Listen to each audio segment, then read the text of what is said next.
I want to welcome you to the Engineer Your Success podcast. I'm your host, Dr. James Bryant. And as you've been listening this year, you know we've been meeting engineers and people who have been doing great things in our industry, who have been leveraging creativity to new heights and using their engineering background in ways that may not necessarily be intuitive for most of us. And today's guest is no different.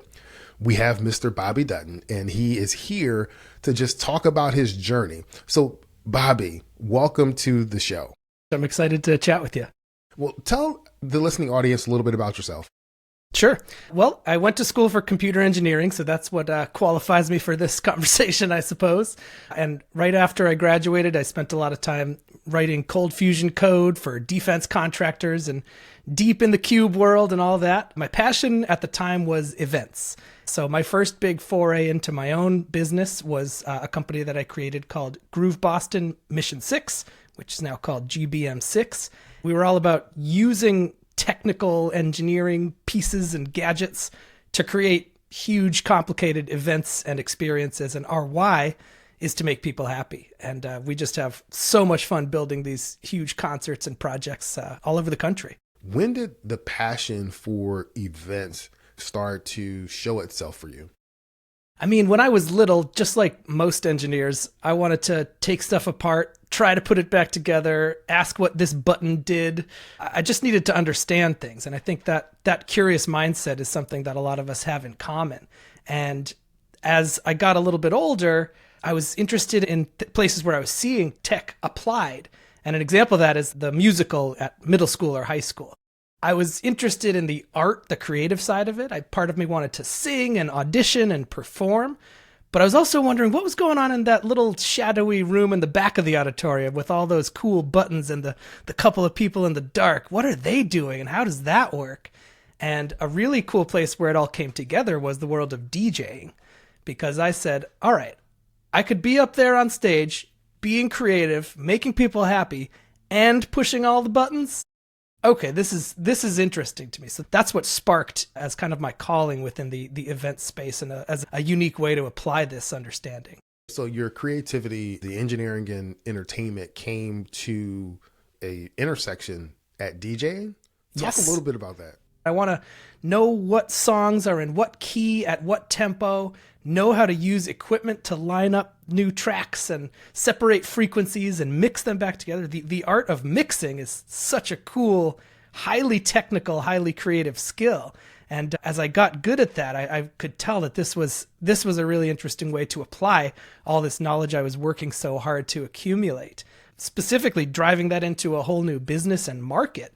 I learned to challenge the way colleges were going about huge concerts. I basically had this question of, what if we took everything that was great about this frat party or this school dance in terms of musical variety?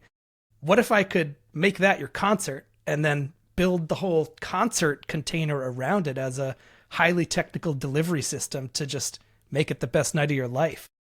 So that's what you do in terms of making people happy. You make it the best night of their life. They experience your events. And it's this combination of where creativity meets technical excellence. Yes, that I've learned is where I thrive. That's my flow state, right at the intersection of creative and tech. You started out DJing. I suspect that you were DJing in high school and then things began to morph from there.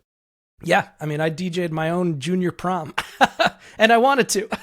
Part of me felt a little bit left out, but if I hadn't been, I would have just been wishing I was pushing those buttons anyway, so it worked out just fine. Through school, I was at undergrad school at Tufts up here in Boston, and I was part of the AV team, which was actually its own company on campus, so I was managing dance shows and auditoriums, and I got to set up for concerts. And that put me in touch with the folks that actually booked the concerts. So I was getting to understand the concert market there. But my big thing was going to my own student activities advisor, who I knew from working around the office. And I basically said, like, I need you to give me a chance because I've got an idea for what might be the greatest concert this school has ever put on for its students. But it's not an established thing. It's not a proven model. I can't really tell you I've seen it work before, but I believe it could. And that was what got me my foot in the door and got our first show, which would launch a whole company and 10 years of touring and really put us on the map in the event space. Well, so what was that first show? It was called Fall Ball. And basically a lot of colleges have their big spring concert at the end of April. Classes are over. They bring a big artist to campus and everyone goes outside in the sun and has a big party and a big artist. That's great, but that's the way concerts have been since the 1950s. You put as much money as you can into the best artist you can afford, and hopefully that artist is brilliant and talented and wonderful, and everyone has a good time. And for a long time, that model worked. But the problem now, as you might imagine, is the way people listen to music has changed a lot since the 1950s. Yeah. I remember when I was growing up, I had to scrape $20 together, get a ride to Newbury Comics or Tower Records, buy a CD, and now I'm literally and financially invested in these 18 tracks. So I'm going to learn them. I know I want one of those tracks, but I'm going to get the rest of them. So I was motivated and incentivized to commit to one artist for extended periods of time. That's not how it is anymore at all. Think about how we consume music now. We want the best music from all the greatest artists in the world, from every genre, across the board, and we want a really well-curated, dynamic, versatile, music stream coming at us nonstop, for free, automatically. And so if you try that old concert model with that consumer mentality in mind, it just doesn't work.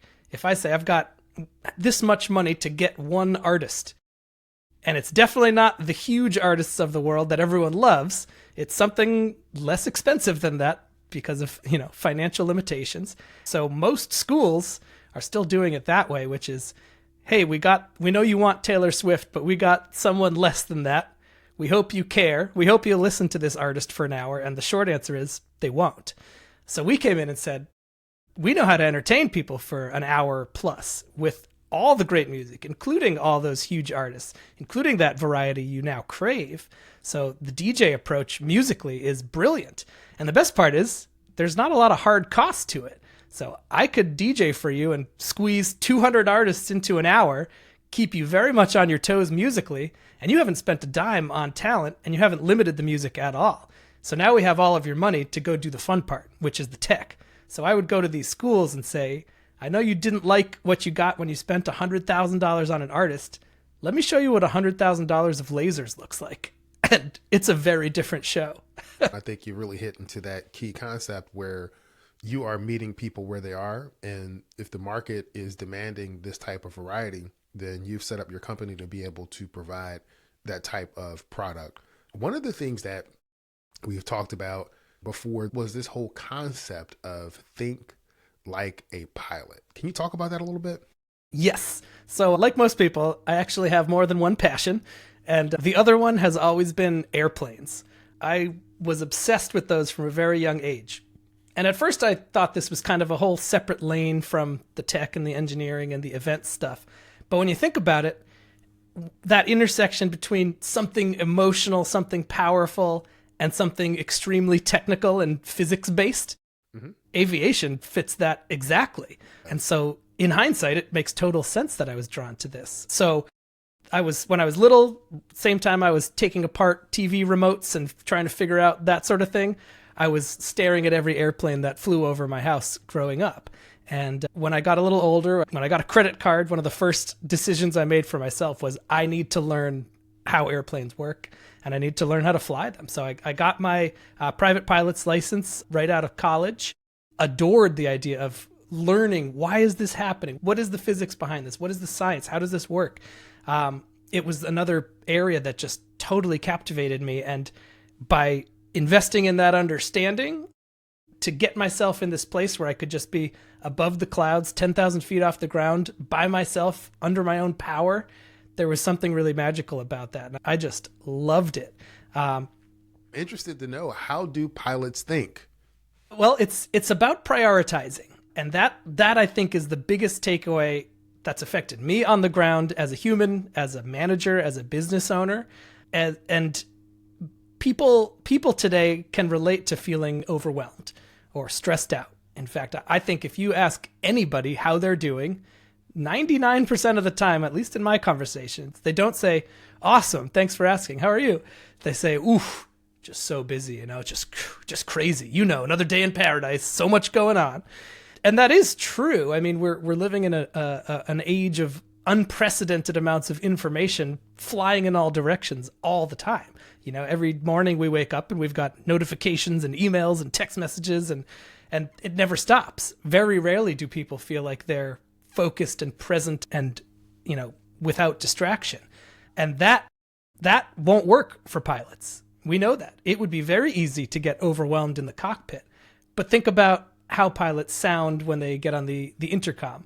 We can all remember, boarding a plane and you hear that guy say, ladies and gentlemen, this is your pilot speaking. We are going to be flying at 38,000 feet, going about 700 miles an hour, but it's no big deal. I do this all the time. Like it's this like cocky, hyper confident persona that we've heard 1,000 times. Yeah. It's not because they're bored. It's because they're organized. They have done this flight 5 times in the last 2 days. This is not hard for them. It is complicated and it is highly technical and advanced. But what they have learned to do is prioritize. They are focused on one thing at a time. And that's something that none of us can say on the ground. And so instead of having 500 emails in your inbox that are all competing for tiny bits of your attention and getting it, I'm more able now to say, right now I'm in an interview. Right now I'm talking to Dr. James. Yes, there are going to be 20 other things to deal with, and they will come at me in order at the right moment, and I will give them my full attention when it's their turn. But right now, they're not taking away from my mind, and that's something we all need to learn how to do. And by learning to harness that focus and cultivate my own stream of information and attention, I'm able to make much better choices. I'm able to be much more present in the moment. And that makes me a better leader and human in general. But when the hard times come, if there's a crisis or an urgent situation pops up, that's when it really matters. And that's what keeps me happy, productive, and focused. So thinking like a pilot puts your focus in on what it needs to be on in that moment. And you're able to clear out all the rest of the distractions because this is what you need to focus on right now. Many people struggle with being present, thinking about the next interview or the next thing or the next client, but there is power in focusing on where you are, when you are right now. Yeah. And I think multitasking is an interesting, trendy word, and everyone thinks they're good multitaskers, but there have been studies that show if you've got 5 things going on, your apparent IQ is lower. You come across as a less intelligent person because your intelligence, which might be high, is too distributed. You're spread too thin, literally. Multitasking is a myth. It's not a real thing. And don't get me wrong, like you can chew gum and drive a car at the same time. I suppose that's multitasking, but that's because chewing gum doesn't need a lot of your conscious thought. And what's really happening is you need to understand how you shift between tasks. So I've gotten really good in the way that I structure my day on the calendar, knowing how my brain is willing to transition and ramp from one, paperwork thing to an artistic thing to a sales meeting. I know how to manage my time in a way that is one thing at a time, but flowing in the right order at the right rate. And the result of focusing on one thing at a time instead of 5 things at a time, you would think it would be less efficiency because I would have had 5 things done and now I only did 1. But that's not true because I crushed one with my whole attention and now I put it away and now I'm on to the next thing. And if you fast forward, I literally feel now that I get more stuff done in a day than I used to in a week. And just by that kind of repetition and honing that intentional planning, you see the results. And now, of course, I'm intrinsically motivated to continue on that path. What are some of the cues that you listen to when you're looking at your day? Because you said you understand how you transition between tasks. There may be somebody that's listening to this and is like, that sounds cool, but I don't even know where to start. So can you walk people through that journey? Absolutely. The first thing you got to do is make sure your calendar looks exactly like your actual day. And if you're stressed out, look at your calendar for yesterday and say, is that exactly what I did yesterday? Most people will look at that and say, you know what? No, I took the dog for a walk. I ate lunch. I went to the bathroom. I had this idea and started brainstorming. I got this text and talked to this person for a half an hour. I scrolled social media for 2 hours. I'm not saying any of those things are wrong, but if your calendar had a different plan, of course you don't feel like you nailed your plan if that's not what you did. So it's hard to plan tomorrow because tomorrow is a mystery. It's easier to look at yesterday or look at today right now and make those adjustments so you get in the habit of your calendar really does need to reflect your real life time. And I'll do stuff like that. In fact, yesterday I was doing something and I was like, I'm going to keep going on this thing because I'm in the zone and I want to, and whatever is next isn't time sensitive. And I literally changed my calendar because I said, I'm going to do this one later. I'm going to do this more. And just because this is how tightly my calendar now is connected to my time, I extended the appointment I'm in now. So it really is changing. I didn't have to do that, of course, because that's all going to be in the past next time I look at it, or I'll never look at it again. But by really being intentional with that, that's key. Another specific thing is book time on your calendar to work on your calendar, which sounds like some weird recursive inception thing. But for me, Monday mornings, I'm going to get up, I'm going to have my coffee, I'm going to take about an hour to process emails and just get a feel for what's going on. Because, there are times, of course, when some big client says, hey, I want to talk to you as soon as possible for this huge opportunity. Like, I'm going to shove everything aside and get that done. Yeah. But so I need to get a pulse on what's going on so that the calendar is reactive and appropriate. But as soon as that's done, I'm going to take an hour and look at my calendar and say, okay, what's going on this week? Okay, tomorrow I got that podcast. Okay, maybe I want to prep for that over lunch. Okay, next week I got nothing going on Tuesday. Maybe I'll grab lunch with my client at MIT and just, that's a good way to use the time. And so I'm taking that time, and my whole task at that moment is calendaring. And a lot of people don't have that. And so that's the key to get proactive about making this intentional calendar, looking at yesterday, looking at tomorrow, making sure it all lines up.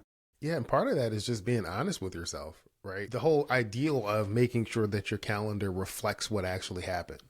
There is some disjointedness that happens if I look at my calendar and I'm like, oh, I was supposed to spend this time, or I said I was going to do this and I didn't do it, versus me saying in the moment, well, you know what, here's the priority. I'm going to shift more time on this and have your calendar reflect that. I've never heard anybody use calendaring in that way. Yeah, I call myself an aggressive calendar, and it has made all the difference in the world. We've talked about Think Like a Pilot. We've talked about what you guys are doing in the event space. What else would you like to share with our audience? Oh, man, of course, if people want to get deeper into any of these subjects, I'd be happy to chat more. The Think Like a Pilot stuff, best way to learn more is thinklikeapilot.com, the website, or at Pilot Thinking on Instagram. And the best way to learn more about flying stuff, or event stuff rather, is the website there, which is GBM Six, or as pilots would say, Golf Bravo Mike 6.com. We're going to put all of the links to all of the relevant stuff in the show notes to make sure that people can get in contact with you. So, Bobby, we're going to turn things around. You are the interviewer. I'm the interviewee. Do you have any questions for me? Yes. When is the last time you felt that you were in flow state? And I'll define flow state for you so you know exactly what I'm looking for. Flow state is that moment when you feel like you were doing what you were born to do, and there's a sense of ecstatic timelessness. And from an engineering standpoint, you're experiencing high skill and high challenge. So you're doing something you're really good at and you find challenging. The last time I experienced flow state when I experience this flow state is when I am putting together personalized success blueprints for my clients. So I use this process called the Engineer's Blueprint for Success. Focus on what matters most. The next step is visualize the life that you want. Then design the plan to close the gap. And the fourth step is to execute that plan. So this year, what we've been doing for all of our clients is putting together their personalized blueprint. Toward the end of last year, we did a Finish Strong series to understand what went well, what didn't work well, what needs improvement, looking at all different areas of life and of business. And so the past few weeks, I've taken time off from recording new podcast episodes. I'm just kicking that back up. But part of that time was spending developing these blueprints, kind of laying all that out And it's wonderful when I'm able to talk to my clients and they see the blueprint of their own words, things that they said that they wanted to do, but now it's all in one place. And so we take them through this process, and then each quarter we decide, okay, what are the 2 or 3 things that we're going to focus on this quarter so that we can build up the habits and build the foundation so they can continue to evolve into who they want to become, or that their company continues to evolve into who it is becoming. Nice. That kind of intentional growth is great stuff. That reminds me of one of the best management leadership things I ever heard was this metaphor about a bicycle. And basically, you can be on the front wheel or you can be on the back wheel, but you can't be on both. So you need to be aware of am I steering right now or am I pedaling? Yeah. Right? And this kind of gets back to multitasking. If you're doing both, it's going to get overwhelming. But all right, where am I going? Let's steer right now. Mm-hmm. And then, okay, I know where I'm going. I'm not wondering if that's the right place to go anymore. I'm just pumping the power into the machine to push us in that direction. I use the bicycling analogy when I talk about work-life balance, but I call it dynamic work-life balance. Nice. Because if you imagine that you're on a bicycle, you're pedaling, you are moving forward, you're continuing to move forward as long as you're pedaling. But there's some times where you're going to have to lean into one side or the other. You're not always going to be going down that straight road. So sometimes you're going to lean a little bit more into your business. There are going to be other times where you're leaning a little bit more into your family or your personal life, but you're continuing to pump the pedals to move forward. I love that. Yeah, that's cool.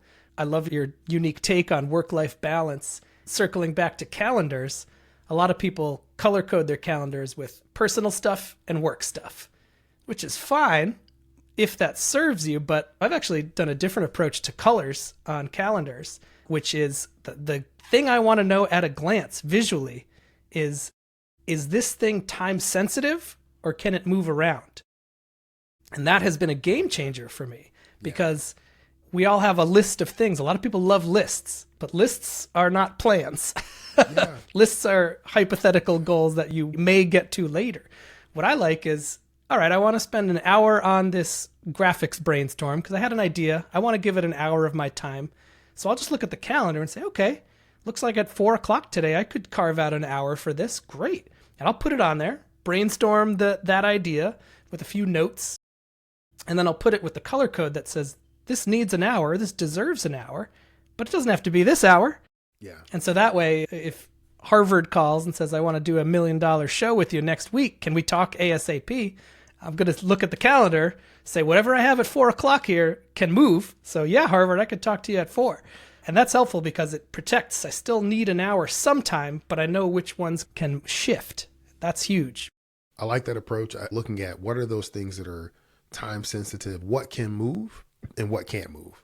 Yeah. You should hear what I have to say about email. What are your insights from an email perspective? Well, so Tim Ferriss, a very smart mind, has a quote that says, email is everyone else's agenda for your time. And I find that so interesting and so true.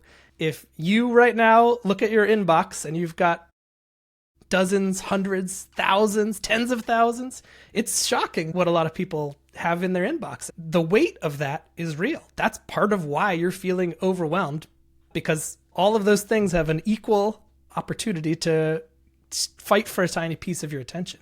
Yeah. And so we need to get better at that. We can't manage our day out of our inbox because there's too much of it and they're not in any prioritized order. So first of all, just to illustrate the severity of this as a problem, think of physical mail instead, right? So if I wake up in the morning and I put my bathrobe on and I walk out to the mailbox and I've got 20 envelopes and I look at them and I say, some of these are important. Some of these I need to work on. Some of them are junk and can get thrown away. I'm just going to put them all back in the mailbox and go back inside. That's what we're doing when we have hundreds of emails piled up without deleting them, prioritizing them, or doing something about it. So that's not okay. So inbox zero is the other side of aggressive calendaring. So circling all the way back to pilot thinking, right? Yeah. Pilot thinking is summarized in 3 key words: aviate, navigate, communicate.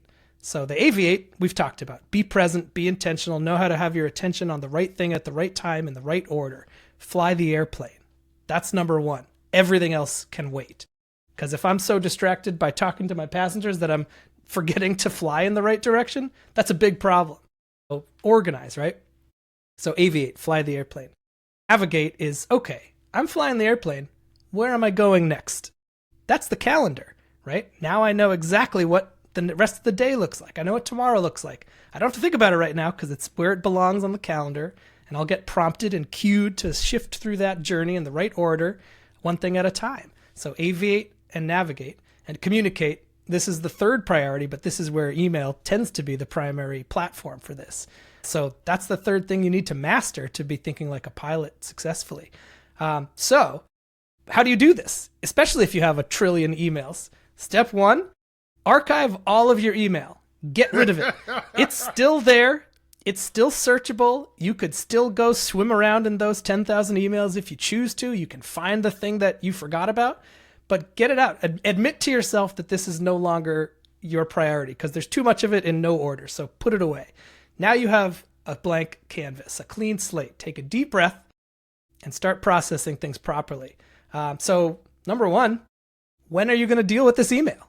I know because of patterns and data that I need 1 hour on Monday mornings. I probably need another hour Monday afternoon. And guess where these hours are showing up? In the calendar. These are when I know I need to be in my inbox. And that's when I'm going to process email. The way you do process email is important too. Start at the bottom. Don't start at the top. Start at the bottom. The oldest email gets your attention first. And yeah, if it's from 5 years ago, you got a problem. But that's why we maintain a small inbox. Yeah. So first I do a pass from bottom to top of just quick stuff. Can I delete this? Can I respond really fast? Boom, boom, boom, boom, boom, boom. Okay. And that compresses it, right? Because if I get to stuff that's like super urgent, do I need to get on this right now? Is this about a show I'm doing tomorrow? Because we had a show on Thursday, the day after I caught up on my email. So I had a few things. Someone needs a certificate of insurance. We've got weather to deal with. Some of those things bubbled up to high priority tasks. But I don't do them while I'm in my inbox. I calendar them. So, okay, this one's important and I got to deal with fast. It's going to take about a half an hour. Great. Let's get the calendar up on the other screen. Let's put a half an hour right away, like right after this. Let's deal with this task. Now it exists in my pipeline with the right amount of time allocated. Now it's gone from my inbox. So you don't delete things from your inbox because they're done. You delete them because you've processed them. Yeah. And there's some people that will have some heartburn or angst about archiving or deleting those old emails. But here's the reality. That email from 5 years ago, it's not as important anymore. Like, archive it if you want to keep it, but you're not going to respond to it. The email from a year ago, if you respond to it, what they were looking for or asking for has likely passed. So it's okay to archive your email. Yeah. Know that the existence of that email in your inbox is hurting you. It's making you worse at what you should be doing right now. Bobby, I just want to thank you for spending some time to drop some wisdom here. We're learning how to think like a pilot. We've got some email inbox tips, calendaring tips, just different things that we need to be able to have success both in business and in life, because those same types of tools can help you in both areas. Anything else you want to share?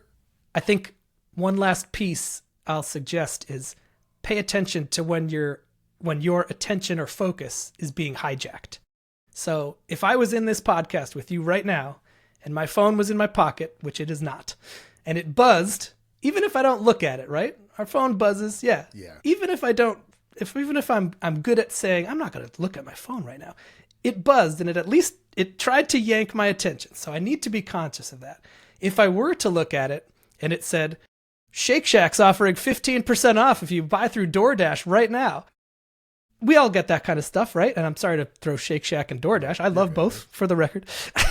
But did I need to take my eyes and mind off of this to look at that for a second? Did it deserve to even vibrate my leg in this moment? And my answer is no. If your phone buzzes every time you get an email, if you're getting a push notification, That's what text messages are for. That's what phone calls are for. Those are things that say, I'd like you to read this right now if you can. Email's not like that. If you send me an email, I will see it within 24 hours. That's my commitment to the world. And I will then deal with it in the way that I choose being appropriate. So just be mindful of if something's taking your attention, even for a moment, and it's not where your attention belongs, do something about it. Change your notification settings for that app. Remember, social media companies are huge companies that are designed to keep your attention, and they're good at it. And I'm not saying that's right or wrong, but of course I'm spending too much time on Instagram sometimes. So again, just be intentional about how much time and energy and focus you're giving things and what's fighting to take it away. Yeah, and I would add that be mindful of your energy levels. When are you most energetic? When are you most engaged? And can you begin to organize your calendar so that you're going to be most productive during those times where you're high energy? Some people are morning people. Other people have this real burst of energy in the afternoon. So you want to leverage your natural energy to those tasks that are going to help you be most productive. That's a really good point. And by paying attention to that organic flow of where your mind wants to go, in what order, you can actually create a really healthy baseline schedule of recurring events that shapes your whole week.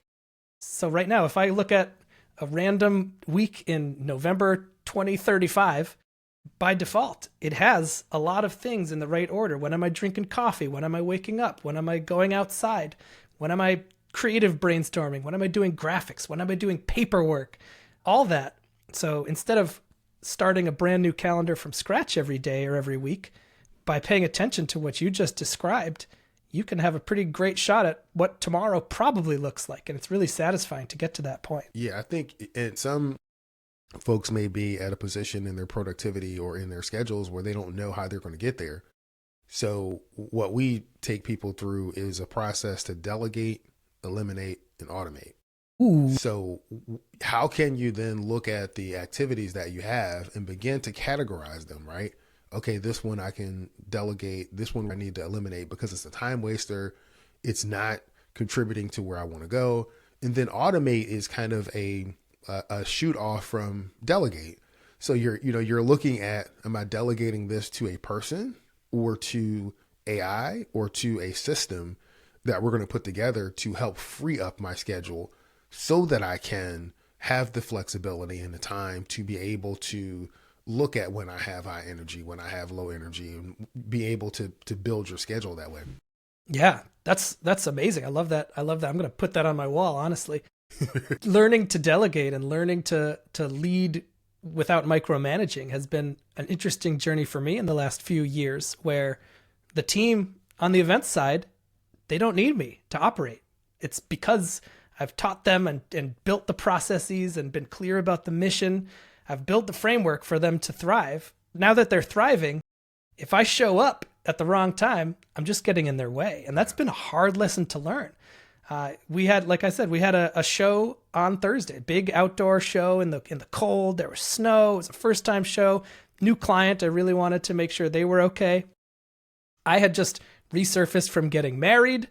I was not feeling great. I came straight from urgent care with a bronchitis diagnosis. Wow. And I was like, I need to get to this show and make sure it's good. I feel like I'm not supporting my team. This is this nagging voice in my head. And I went, and as soon as I got there, I could see the event set up and I could see the team. And I could see the client. Everything was fine. I didn't need to be there burning the candle at both ends to support them. And that's an interesting lesson for me that I'm still working through. And it's taking years to get there, where I can be proud of the team. I can support them in the ways they need support, but I don't need to step on their toes everywhere. And to your point, by delegating and automating and stepping back in the right places, I free up my calendar. I free up my mind. I lead better. Yes. And the product doesn't suffer. The company doesn't suffer. Everybody wins. And now that frees up my focus to intentionally say, okay, what am I doing next? What should we be thinking about tomorrow or in a year?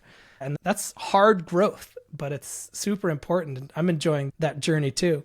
I'm sure Yeah. we could find like 4 or 5 more topics just to talk about And you will always have an open invitation to come back onto the podcast. We can do a part 2 or part 3 and just chop it up and have really good conversations. But I want to thank you for taking the time to provide value for us. And I'm going to end this podcast like I end every podcast, and that's this. Many people know what to do. Fewer people know how to do it. And there's a select group of people that actually follow through, do it, and they are able to live the life of their dreams and run the business of their dreams. Bobby, I want to thank you for being part of that select few.